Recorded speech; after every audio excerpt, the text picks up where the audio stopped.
দিন দিন বাংলাদেশের রাজনীতি নোংরামিতে রূপান্তরিত হচ্ছে।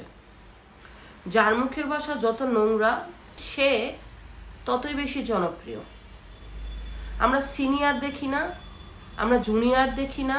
আমাদের মতের বিরুদ্ধে গেলেই যদি মেয়ে হয় তার বিরুদ্ধে এত নোংরা নোংরা কথা ছাড়া হয়, এত নোংরা নোংরা ছবি প্রকাশ করা হয় যা বলার বাহিরে।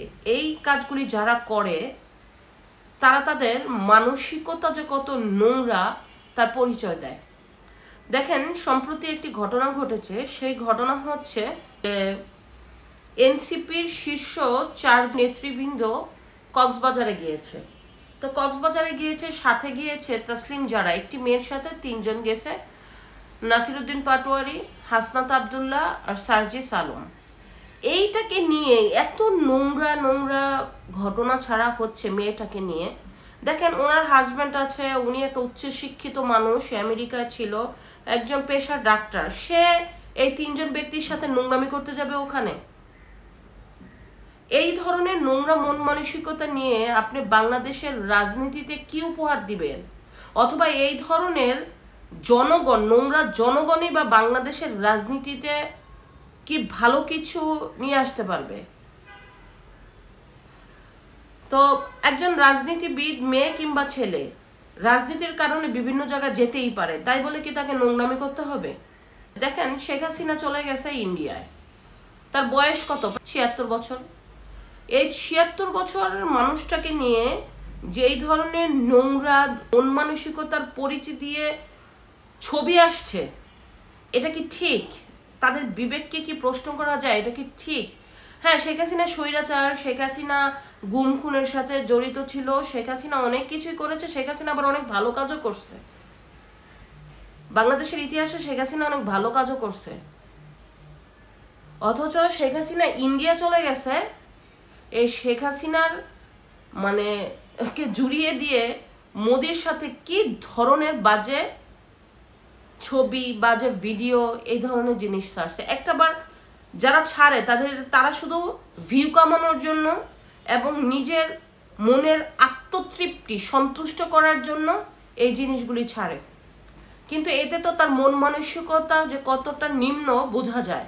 আপনি শেখ হাসিনার বিপক্ষে হতেই পারেন, শেখ হাসিনা আপনার পছন্দ নাই হতে পারে, তাই বলে কি আপনি শেখ হাসিনার বিপক্ষে এমন কিছু ছাড়বেন যেটা মানুষ জানে যে এটা অসত্য, কিন্তু ওখানে টিটকারিমূলক কথা বলে বাংলাদেশের রাজনীতির সংস্কৃতিকে আপনার কোথায় নিয়ে যাচ্ছেন? বেগম খালেদা জিয়াকে নিয়ে অনেক কিছু ছাড়া হয়, উনি ভূতের কিছু ছবি ছাড়া হয়, অনেক নোংরা নোংরা কিছু ছাড়া হয়। এদের মন মানসিকতাটা কত খারাপ! বেগম খালেদা জিয়ার বয়স হয়েছে 80+, 85 বছর। তাকে নিয়ে যে কি ধরনের মানে বাজে আকৃতির ভূতের মতো করে ছবি ছাড়া হয়, এটা কি ঠিক? তার একটা জাতীয় দল আছে, সে ওই দলের হেড, তাকে নিয়ে আবার তার বিরোধী পক্ষরা ছাড়ে। এই ধরনের নোংরা মন মানসিকতা নিয়ে কিভাবে সামনে এগোনো সম্ভব? বাংলাদেশের রাজনীতির মতবিরোধ থাকতে পারে, আপনার কথা আমার ভালো নাই লাগতে পারে, আপনি একটি দলের জন্য প্রশংসা করছেন, আমি আরেকটি দলের প্রশংসা করছি। আমরা বাংলাদেশের সিটিজেন হিসাবে এটা আমাদের প্রাপ্য অধিকার যে আমার একটা মত প্রকাশ করার স্বাধীনতা থাকবে। আমার সেই মত প্রকাশ করার স্বাধীনতায় যদি আপনি নোংরা কথাবার্তা জড়িয়ে দেন, নোংরা কথা বলেন, এটা কি ভাই আপনাদের ঠিক হয়? বা বোনেরা ঠিক হয়? বা এটা কি ঠিক? আপনারা জিজ্ঞাসা করেন তো নিজেদেরকে। তাসলিম জারা যে মেয়েটির সম্বন্ধে কথা বলা হলো, কি বাজে বাজে ছবি ছাড়া হচ্ছে। সে একজন রাজনীতিবিদ, তাকে আপনার পছন্দ নাই হতে পারে, অন্যভাবে আপনি আপনার মত প্রকাশ করেন, তাকে এই ধরনের ছবি ছেড়ে মন মানসিকতা নিচু করে নিজেকে কি বড় মনে করেন আপনারা? বাংলাদেশের রাজনীতি এখন এরকম হয়ে গেছে যে আপনি যত বেশি গালি দিতে পারবেন, যত বেশি নোংরামি করতে পারবেন, যত বেশি আপনি আপনার অপোজিশনের লিডারের বিপক্ষে ছবি নিয়ে নোংরা ভাষা নিয়ে ছাড়তে পারবেন, তত বেশি আপনি সেলিব্রিটি।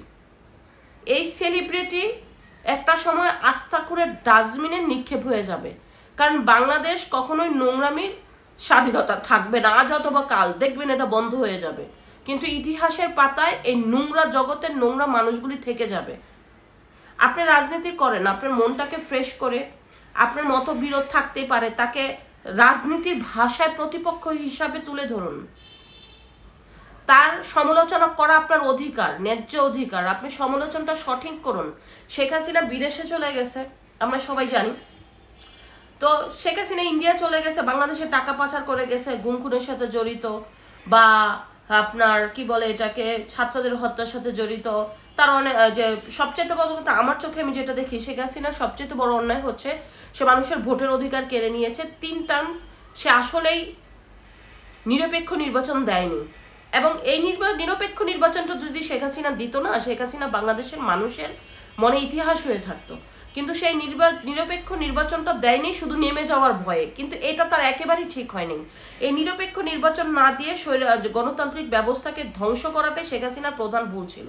কিন্তু আপনি বলেন পাচার করা, অন্য সরকার কি পাচার করবে না? অন্য সরকার কি চাঁদাবাজি করছে না? অন্য সরকার কি দখলদারিত্ব করছে না? অন্য সরকার কি স্বৈরাচারী করছে না?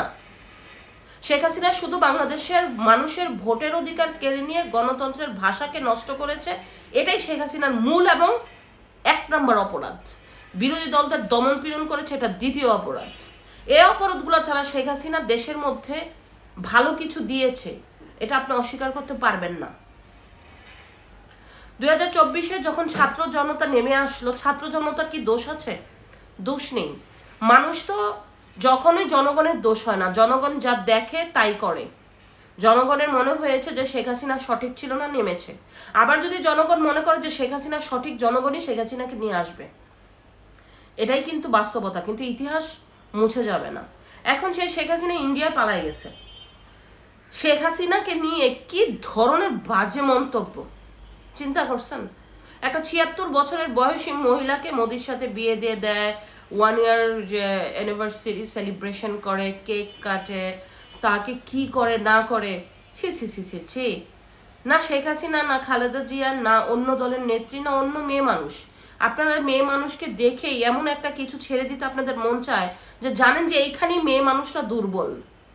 এগুলা করে মেয়ে মানুষকে দুর্বল করা যায়। কিন্তু এগুলা যেসব ছেলেরা ছাড়ে, ওদের যে কতটা মানে নিকৃষ্ট মনের, ওদের আত্মসম্মান বোধ নেই, ওদের মন মানসিকতা যে কত ছোট, আজকে না হোক একদিন না একদিন ওরা বুঝতে পারবে যে হ্যাঁ আসলে কাজটা আমাদের ভুল হয়েছে। যেদিন ওদের বিবেক জাগ্রত হবে, সেদিন দেখবেন নিজের কাছে নিজে তারা অনুতপ্ত থাকবে। কিন্তু ওই মুহূর্তে হয়তো বা ক্ষমা চাওয়ার ভাষা থাকবে না। তাই যেই দলেরই হোক না কেন, আপনি সমালোচনা করেন, সমালোচনা আপনার অধিকার। তবে রাজনীতির ভাষায় প্রতিপক্ষকে ঘায়েল করুন, রাজনীতির ভাষায় সমালোচনা করুন। তাহলে দেখবেন বাংলাদেশের রাজনীতির সংস্কৃতি মানুষের কাছে নোংরামির প্রকাশ পাবে না। রাজনীতি তো সেই রাজনীতি, যে রাজনীতির মধ্য দিয়ে বাংলাদেশ পরিবর্তন হয়, মানুষের ভাগ্য পরিবর্তন হয়। তাই রাজনীতিকে নোংরায় না, রাজনীতির ভাষায় আমরা নিয়ে আসি। ধন্যবাদ।